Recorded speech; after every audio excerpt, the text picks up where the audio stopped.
కుదరట్లా. ఏదో ఒకటి ఆణిముత్యాలు విసురుతూనే ఉన్నారు. ఆ ఆణిముత్యాలను విశ్లేషించకపోతేనే జనం ఆణిముత్యాలు నిజంగానే ముత్యాలు అనుకుని ఎక్కడ నమ్ముతారో అని అదొక భయం. ఎందుకంటే ప్రజలు అంటే వాళ్ళ విజ్ఞతని వాళ్ళ తెలివితేటల్ని ప్రజల తెలివితేటలు తక్కువ అంచనా వేయడానికి అని కాదు, కానీ సమ్ టైమ్స్ కొన్నిసార్లు ఆ మాయలో పడే ప్రమాదం ఉంది. ఆ మాయలో పడకుండా మనం కొంత వాళ్ళని అలర్ట్ చేయకపోతే భయంకరమైన నష్టాలు ఎదురవుతాయి భవిష్యత్తులో. ఇవాళ చాలా ఆణిముత్యాలు వదిలాడు సజ్జల రామకృష్ణారెడ్డి గారు. ఆయన వదిలిన వాటిలో కీలకమైనవి కొన్ని తీసుకుంటే, చంద్రబాబు నాయుడు లెక్కల ప్రకారమే అమరావతి 40 ఏళ్ళైనా పూర్తి కాదు అన్నాడు అని సజ్జల రామకృష్ణారెడ్డి గారు చెప్పాడు.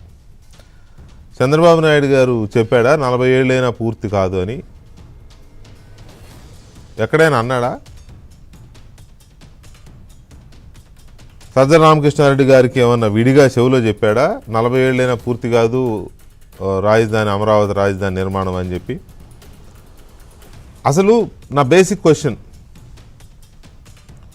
హైదరాబాదు నిర్మాణం పూర్తయిందా? ఎవరైనా చెప్పగలరా? ఇక నిర్మాణం పూర్తయింది, ఇంతకంటే అవ్వడానికి ఏం లేదు అని చెప్పగలరా? బెంగళూరు నిర్మాణం పూర్తయిందా? చెప్పగలరా అయిపోయింది ఇంకా అవ్వదని? చెన్నై రాజధాని నగరం నిర్మాణం పూర్తయిందని ఎవరైనా చెప్పగలరా? I challenge. ఇక అయిపోయింది, ఇంతకు మించికి వెళ్ళడానికి ఏం లేదు, ఇదే లాస్ట్ అని చెప్పి ఎవరైనా చెప్పగలరా? సజ్జల రామకృష్ణారెడ్డి గారైనా, జగన్మోహన్ రెడ్డి గారైనా, ఇంకెవరైనా సరే బాంబే పూర్తయిందని చెప్పగలరా? ముంబై, ఢిల్లీ దేశ రాజధాని కదా, పూర్తయిందని చెప్పగలరు ఎవరైనా?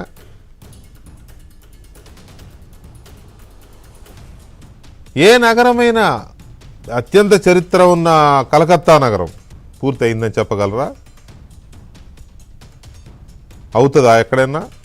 400 చరిత్ర ఉన్న హైదరాబాద్ నగరం పూర్తి అవుతుందా? హైదరాబాదు, సికింద్రాబాదు, సైబరాబాదు, ఇప్పుడు ఫ్యూచర్ సిటీ, ఇంకెన్నో సిటీలు వస్తాయి తప్పదే. అది నెవర్ ఎండింగ్ ప్రాసెస్. 40 ఏళ్ళైనా పూర్తి అవ్వదంటే అసలు ఏంటి లాజిక్? ఏంటి ఏం చెప్పదలుచుకున్నారు? 40 ఏళ్ళైనా పూర్తవ్వదు అనేది ఎక్కడికి పూర్తవ్వాలి? ఎంతవరకు పూర్తవ్వాలి? ఏంటి పూర్తి అవ్వడం అనే దానికి మీ డెఫినేషన్ ఏంటి? అది చెప్పు ఫస్ట్ సజ్జల రామకృష్ణారెడ్డి గారు. రాజధాని నిర్మాణం పూర్తి అవ్వడం అనే దానికి నీ డెఫినేషన్ ఏంటి? సెక్రటేరియట్, అసెంబ్లీ, కౌన్సిల్, రాజ్భవన్, కోర్టులు, ఇంకా దానికి సంబంధించినవి. ఇవి కాకుండా ఇంకేంటి మీ ఉద్దేశంలో రాజధాని అంటే? అవదు. 40 ఏళ్ళు కాదు, 300 సంవత్సరాలైనా అమరావతి అజరామరంగా అలా నడుస్తూనే ఉంటుంది. హైదరాబాద్ అజరామరంగా ఇలా నడుస్తూనే ఉంటుంది. మీరు చాలా విద్వత్తు కలిగిన వారు, చాలా విజ్ఞానవంతులు, సుదీర్ఘకాలం జర్నలిస్టుగా పనిచేసిన వారు, సంపాదకులుగా పనిచేసిన వారు, మీరు ఇలాంటి ఆణిముత్యాలు జనం మీదకు వదిలితే నేను అడిగిన క్వశ్చన్, హైదరాబాద్, బెంగళూరు, చెన్నై, ముంబై, ఢిల్లీ, కలకత్తా ఏ నగరమైనా, ఏ రాజధాని అయినా పూర్తయిందని ఎవరైనా చెప్పగలరా? సింపుల్. సజ్జల రామకృష్ణారెడ్డి గారు, మీరు కూర్చుందామంటే చర్చకి నేను ready. My open invitation to you. ఇగో ఈ నగరాలు, ఇప్పుడు నేను చెప్పిన నగరాలు, లేదా ఇంకేదైనా నగరం నిర్మాణం పూర్తయింది అని మీరు చెబితే మనం డిస్కస్ చేద్దాం. రండి, పూర్తయిందని మీరు నిరూపించండి, పూర్తి కాలేదని నేను నిరూపిస్తా. మీరు నిరూపిస్తే మీరు గెలిచినట్టు, నేను నిరూపిస్తే నేను గెలిచినట్టు. ఒకవేళ కనుక మీరు ఈ నగరం నిర్మాణం పూర్తయిందని మీరు చెబితే నేను ఇంకెప్పుడు మళ్ళీ మీ వీటి కౌంటర్ కూడా ఇవ్వను. ఎందుకు? తర్వాత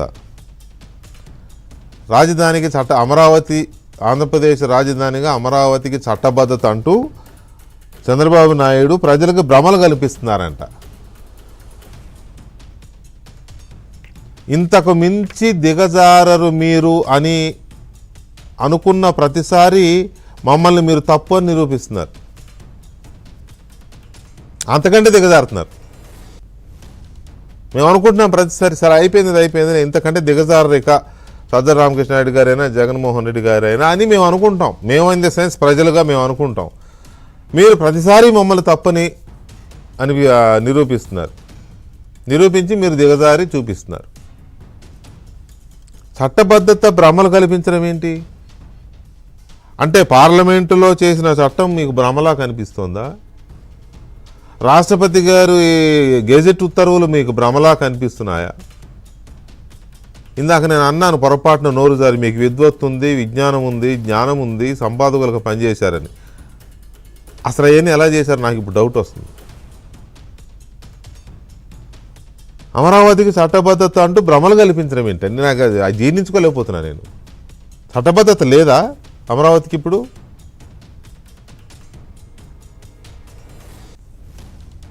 ఇది ప్రజలకి మీరు ఇదే చెప్పదలుచుకున్నారా? ఒకటి. రెండో గుళిక, ఇది జ్ఞాన గుళిక. ఇక మూడోది, ఇది అద్భుతమైన జ్ఞాన గుళిక. ప్రజాజీవనం లేకుండా అమరావతి లైవ్ సిటీ ఎలా అవుతుంది?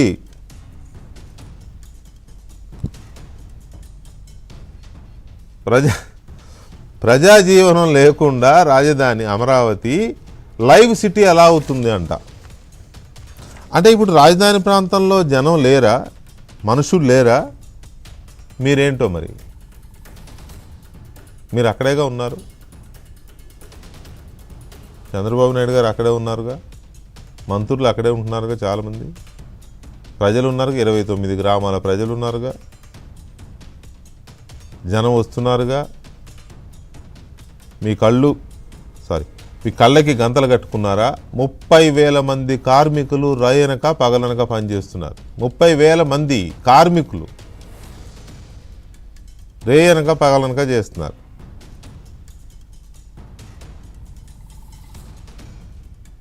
ప్రజాజీవనం లేకుండా లైవ్, అసలు అది నాకు అర్థమే కాల.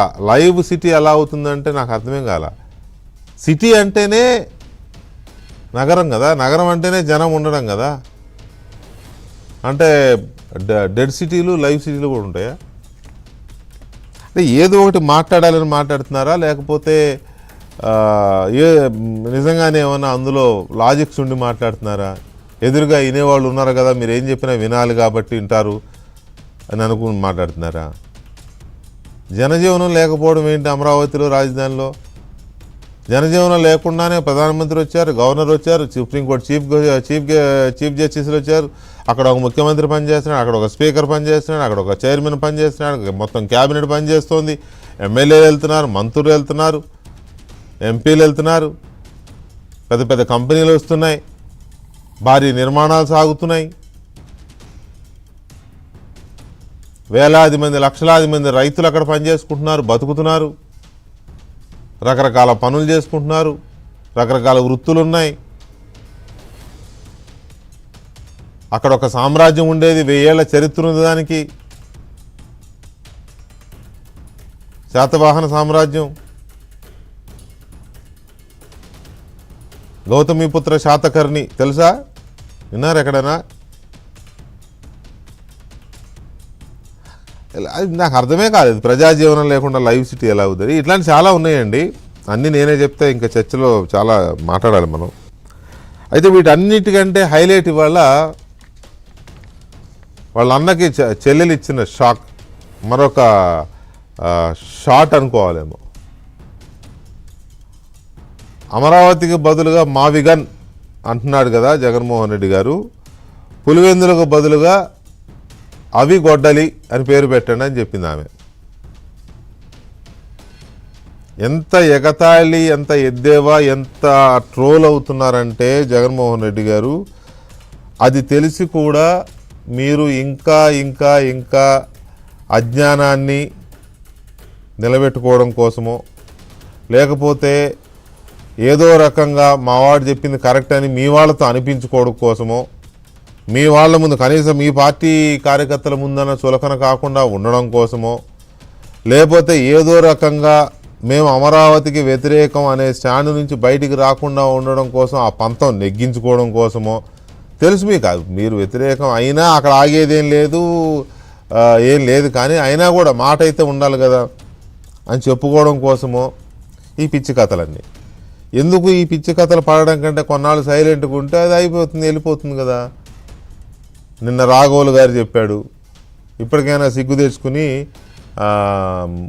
అమరావతికి సహకరిస్తే పద్ధతిగా ఉంటుందని సిపిఎం పొలిట్ బ్యూరో సభ్యులు వివి రాఘవులు గారు నిన్న చెప్పారు.